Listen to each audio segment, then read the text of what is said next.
Dentro, então, do nosso curso de Fortalecendo os Relacionamentos Pessoais por meio das Mutualidades, hoje temos mais 4 mutualidades. Hoje é a sexta aula, né? A gente vem seguindo aí aquela sequência. O Eduardo conseguiu passar pela última, né, que tinha ficado sobrando aí pelo caminho. E hoje nós temos 4 mutualidades: ter igual cuidado uns pelos outros, não julgar uns aos outros, não falar mal uns dos outros e não se queixar uns dos outros. Essas 3 últimas, esses não-damentos, né, todos esses 3 estão relacionados. A gente vai passar por eles e vocês vão perceber como é que Deus foi entrelaçando essas questões para que elas pudessem fazer parte de uma atitude geral em relação aos irmãos. Mas vamos começar com ter igual cuidado uns pelos outros. O mandamento se encontra lá de forma explícita, né? Se encontra em 1 Coríntios 12 a 25. E quando eu falo mandamento, por favor, me entendam, não são os 10 mandamentos, não é um 12º, 13º, mas são diretrizes, são ordens divinas que aparecem na palavra para que se constituam como ferramentas para que o corpo possa funcionar da maneira como Deus, como Jesus idealizou, quando ele fundou a igreja. Então nós temos lá em 1 Coríntios 12, 25, a fim de que não haja divisão no corpo, mas sim que todos os membros tenham igual cuidado uns pelos outros. O contexto dessa mutualidade, desse mandamento, se encontra aí mesmo em 1 Coríntios 12, de 20 a 26, e eu vou ler para que a gente possa refrescar a memória. Eu sei que todos nós já lemos esse trecho, mas vamos tentar entender o trecho no contexto maior que Paulo está colocando. Assim há muitos membros, mas um só corpo. O olho não pode dizer à mão, não preciso de você. Nem a cabeça pode dizer aos pés, não preciso de vocês. Ao contrário, os membros do corpo que parecem mais fracos são indispensáveis. E os membros que pensamos serem menos honrosos, tratamos com especial honra. E os membros que em nós são indecorosos são tratados com decoro especial. Enquanto que em nós são decorosos, não precisam ser tratados de maneira especial. Mas Deus estruturou o corpo, dando maior honra aos membros que dela tinham falta, a fim de que não haja divisão no corpo, mas sim que todos os membros tenham igual cuidado uns pelos outros. Quando um membro sofre, todos os outros sofrem com ele. Quando um membro é honrado, todos os outros se alegram com ele. Paulo era muito bom em metáforas, em analogias, e eu acho essa uma das analogias mais bonitas da Bíblia, né? Em que ele compara a união que nós devemos ter em Cristo com o corpo humano. E ele discorre, né? Ele faz inclusive uma fábula, né? Como se os membros falassem. O pé falou, a orelha disse, o olho. Claro que isso é uma fábula, né? E Paulo dominava bem essas figuras de linguagem, já que ele era bem versado na literatura grega da sua época. Mas é muito linda a maneira como ele compara a união que o corpo tem, a união orgânica que o corpo tem e o funcionamento indissociável de todas as partes, com o grau de união que nós devemos apresentar no corpo de Cristo.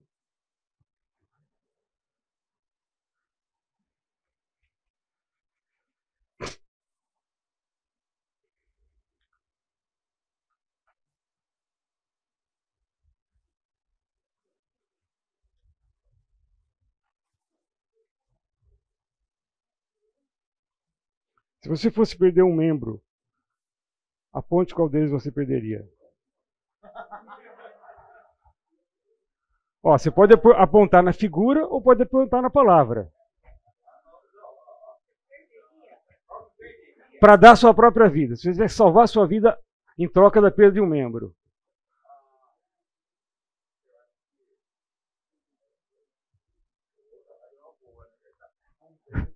A mão esquerda ainda. Pode escolher então, né? Então tá bom. Tá bom. Quer participar? É o do meio, botão do meio aí. O dedinho. Vocês são muito bondosos com vocês mesmos, gente. Bom, eu sei que esse é um exercício que mostra a nossa grande hipocrisia, né? A gente, tudo bem, as pessoas perdem dedinhos e continuam vivendo, mas a gente sabe que na vida real, né, acidentes acontecem e a gente às vezes perde partes fundamentais do corpo e às vezes chega a morrer por causa dessas partes que perderam. Mas a ideia aqui, né, brincadeiras à parte, é mostrar que É difícil, sabe? Vou escolher o dedinho. Tudo bem, claro, a gente perde o dedinho, tudo bem, mas não é complicado? A gente pode falar isso, eu não preciso do dedinho. Eu não preciso da mão esquerda. Tudo bem, mas eu não preciso da bexiga? Eu não preciso do pulmão? Eu não preciso... As coisas vão se complicando. Então, Deus foi muito sábio, né, em montar o nosso organismo dessa maneira, e Paulo usou essa montagem, né, de Deus para nos explicar que, olha, como igreja nós temos que funcionar dessa maneira, né? Não adianta dizer o olho falar, eu não preciso da mão, a mão falar, eu não preciso do pé. Todos têm a sua função. E até aqueles que parecem ser mais insignificantes e, na própria linguagem de Paulo, mais indecorosos, né, a gente trata com um especial decoro. A gente sabe que em todas as culturas humanas, né, ou pelo menos na grande maioria, né, os genitais sempre foram cobertos. Né? Por quê? Porque, naturalmente, os homens se envergonham disso. Né? Adão e Eva usaram folhas de parreira. Foi o primeiro sinal evidente depois da queda de que alguma coisa estava errada com eles. Né? E Paulo usa essa linguagem aqui. Né? Há comentaristas bíblicos que gostam até de pular essa parte porque fica mal falar de genital, mas é exatamente o que Paulo falou. São os nossos órgãos indecorosos e que nós tratamos com especial decoro. Então, vamos encarar a realidade. Primeiro, assim como consideramos todos os membros indispensáveis ao nosso corpo, né, o corpo de Cristo precisa de todos os membros para funcionar e cumprir o seu ministério. É vã essa ideia de tentar classificar as pessoas pela importância que elas têm na igreja, na sociedade, e assim por diante. Isso é uma realidade. As pessoas têm funções diferentes, e alguns têm funções que se destacam mais do que outros. Mas essa nossa ideia arraigada de que há membros mais importantes do que outros, no nosso próprio corpo a gente não consegue colocar isso em prática. Vocês viram a dificuldade de ter que apontar, escolher uma coisa que não é assim. O nosso sistema de valores e apreciação da pessoa humana é corrompido pelo pecado.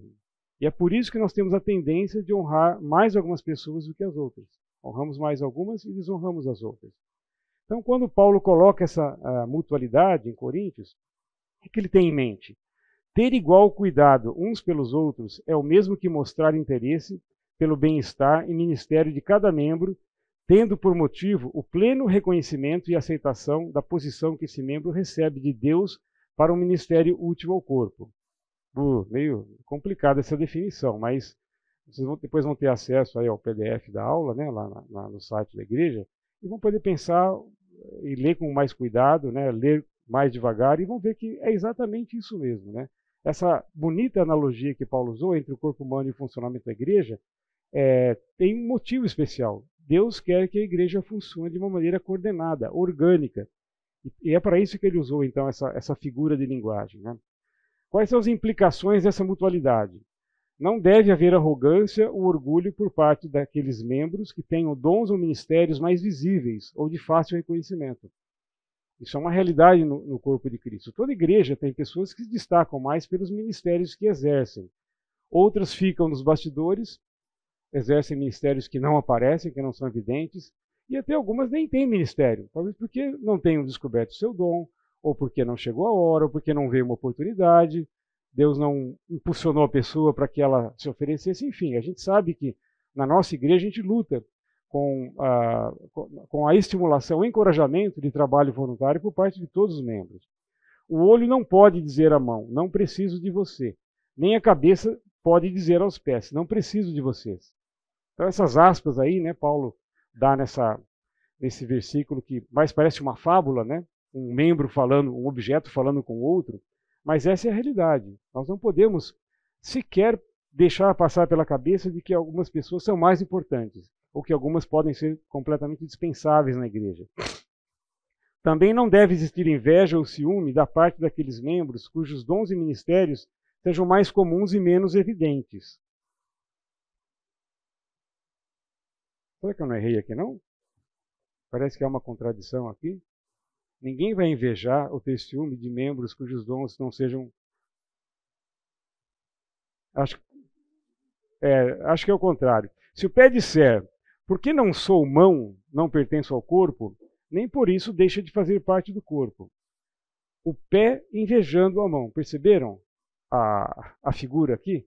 O pé está invejando a mão. Eu não sou mão, então não faço parte do corpo. Eu não sou diácono, então não faço parte do corpo. Eu não ajudo na escola bíblica, então não...